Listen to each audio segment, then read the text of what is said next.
Hello, true duelists. My name's Craig Fee, and welcome to the new card report. Deck number 2 from Valiant Smashers has finally been revealed, just in time for it to have been completely ignored because Worlds was taking place the same weekend. But I waited until news is about a week old to talk about it, so now we can start with the new Valmonica archetype, tentatively named as such because it's a fanslation.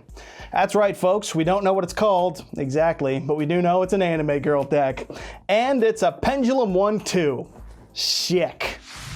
Angelo Valmonica is a level 4 Dark Fairy with 1200 attack, 2100 defense, and a pendulum scale of 3. Its pendulum effect activates only if you have a fiend monster in your other pendulum zone to place a resonance counter on itself every time you gain life points. Oh, cool, another pendulum deck with counter strategies. That's been fun to play against. It also has another effect that once per turn when your opponent declares an attack, you can activate this effect to immediately after it resolves, link summon a Valmonica Link monster. Now that seems slightly more usable. It's got 2 monster effects. The first activates in hand to discard one other card in your hand and place both this card from your hand and a copy of Demono Valmonica from your deck into your pendulum zones, which again seems usable. The other effect can only be activated on the turn in which it was normal or special summoned to banish a Valmonica spell or trap from your grave, and then this effect will become that banished card's effect to gain life points. As is the case with pendulum cards, there's a lot going on here. I'm not sure how hard it'll be to trigger the counter effects, to link summon, presumably not difficult, but if the second monster effect is anything to go by, almost all the spell and trap are going to have something to do with gaining life points? I think so. And the monster effect can get around any once per turn clauses, not unlike Spellbook of the Master, if I'm not mistaken. Top of all that, it'll let you link summon in the battle phase, which is cute. And it sets up full scales as a 1.5 card combo, because you can discard anything and boom, full scales. If nothing else, that's playable in other pendulum decks.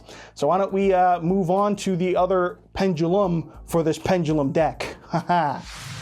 Demono Valmonica is a level 4 Light Fiend with 1200 attack and 2100 defense and a pendulum scale of 5. So, spamming out 4s. What else is new?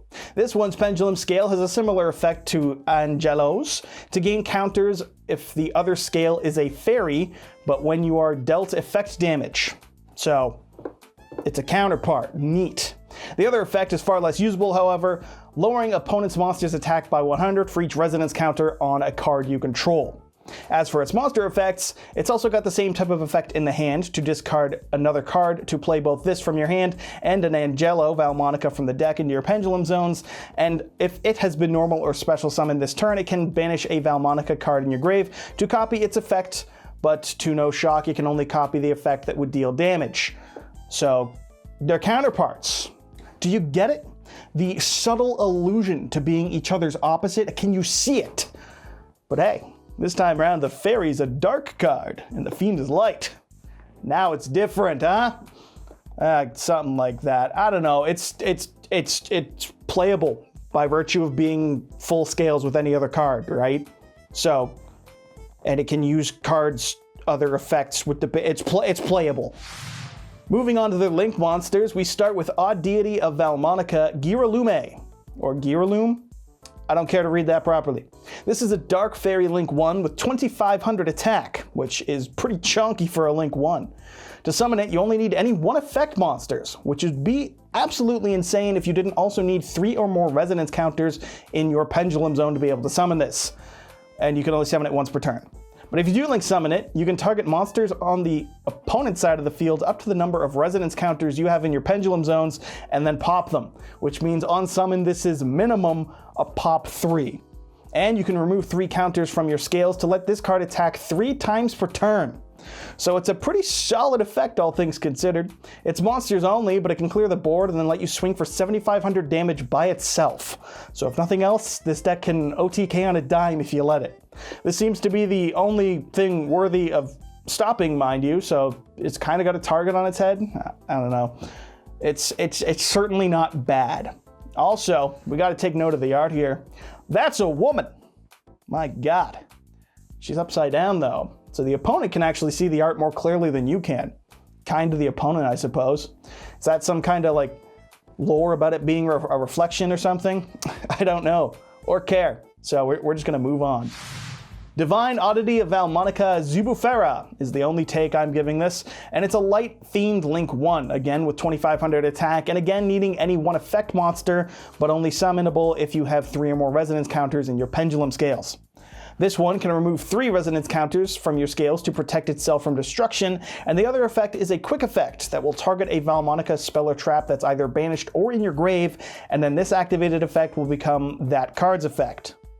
So it's incredibly hard to judge by itself because it needs the spell and trap.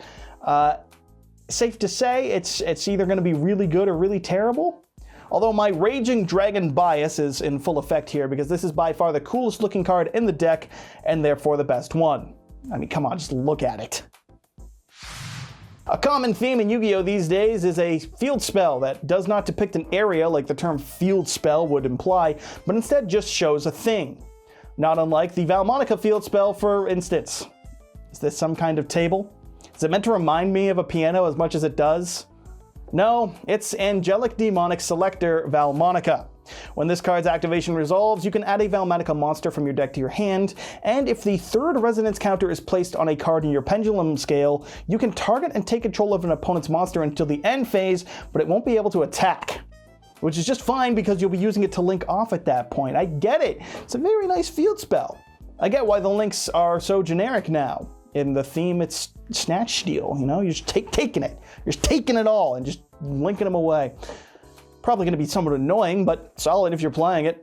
And I was kind of hoping this would have some amount of effect to gain or lose life or whatever, but whatever. It's snatch steal. What more do I need to say? Valmonica Versare, or Versare, it's probably Versare. Truthfully, I constantly misread that as Valmonica Versace, so fuck it, that's what I'm calling it, because that name goes damn hard. Yeah, the hardest named card in the deck here is a normal spell, which allows you to activate one of 2 effects. Either gain 500 life points to excavate cards from the top of your deck until you reveal a Valmonica card, then add that card to your hand and shuffle the rest into the deck, or you can take 500 damage to send any Valmonica card from the deck to the grave. So it's a bit of a gamble ROTA, or a Foolish Burial. The Foolish effect is guaranteed Valmonica card in the grave to use your monster's effects, but the excavate could be anything. It could even be another copy of this card to use as Foolish Burial, which would suck since this card is a hard once per turn. What also kind of sucks is that you can only choose which of these effects you're activating if you have a Valmonica card in your Pendulum zone. It's not game-ending or even necessarily particularly hard, but any amount of letting my opponent pick just seems annoying to me. I don't think the card needs that little, asterisk in its usage. I'm confused why it's there, but it's there. Not unlike it's on Valmonica Intonair, which would be a lot better if it was named Valmonica Gucci, because then it would pair with the Versace joke. But no, instead what we've got is a monster reborn or reincarnation, kind of. Again, you only get to pick which one of these effects you're activating if you've got a Valmonica card in your Pendulum scale, and you'll either gain 500 life points to special summon a monster from your grave at your opponent's choice, which is yucky and lame, or you'll take 500 damage to add any level 4 monster from your grave back to your hand. Why does the opponent get to pick what I can summon? Why can't I? That's absurd. Not only can they force the reborn, but they also pick what you reborn regardless, which means they can give you something they can deal with. Or if nothing else, you're looking at a spell card that's weaker than a version of a card printed from 2002. No bueno. Is it a bad card?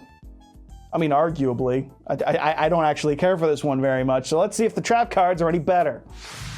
Valmonica of the Guiding Rhythm is a normal trap that again has 2 effects to either gain or lose life points, but needs a Valmonica monster to use. And if you have a Valmonica Link monster, you can actually use both. You can either gain 500 life points to pop a spell or trap on the field, or take 500 damage to return a monster from field to hand. Neither of the effects target, which is very nice, and this is the thing for the dragon so far, being an MST or a Compulse, or both effects potentially. That's a solid card, just as long as you actually have the Link monster. And, especially the Dragon Link monster, because then you could get its effect twice. Whoa. The last card we've seen so far is Valmonica of the Selecting Melody. Another normal trap with the same need to control a Valmonica monster to use, and the links letting you use both. This one will gain 500 life points to make your Valmonica monsters untargetable from the opponent's card effects, or if you take 500 damage, you can negate the effects of one monster on the opponent's side of the field until the end phase. It's not bad either, even if only for the monster negate. That's a playable effect on that card, and that's sometimes rare. And it's got the dragon on it, so you know I'm gonna love it for that reason alone. Now, this next part of the script is way too long and I don't care to read it, so allow me to just go off the cuff here. In regards to this deck in its entirety, it doesn't seem too bad. If nothing else, you're looking at a deck that has complete scales by itself. You can just pitch one, get the other. That is going to be playable in any Pendulum deck in some capacity that plays level 4s by itself. Full scales is a pretty good thing. Now, is it the best deck we've seen? I don't think so. I don't like some of the things on these cards, namely the opponent having an amount of say if I don't have the right pieces. It's got a little bit of lacklusterness to it, nothing crazy punch. I mean, granted, that Link 1 is pretty crazy punch, quite literally 7,500 damage, but still, that's a tall ask going second, and this is very much, it's seemingly a going second deck, what with the field spell being a snatch steal, and really the best card being, you know, 2,500 thrice. I think it leans going second. Does that mean it's bad? No, it just means that it's going to be contesting with things that are going first, which is a bit of an ask. So I imagine if you're playing this pure, you're going to be pretty reliant on outside cards, your Lightning Storms, your Evenlies, all the good stuff we know and love. As for being a Pendulum deck broadly, I'm pretty certain there's going to be uses for it in something. Like I said, even if only for scales, it's not bad, it's not great, it's not terrible. I'm not expecting anything phenomenal from this deck. I'm not expecting it to be too bad, though. I think this is a solid little locals deck at its worst. It's a little hard for me to judge decks purely in the mind space, okay? I haven't seen too much of it played. I don't know. If I'm wrong, that's because I'm a Yugi tuber. If I'm right, it's because I'm me. That's how it works around here, and that's all I really have to say about it.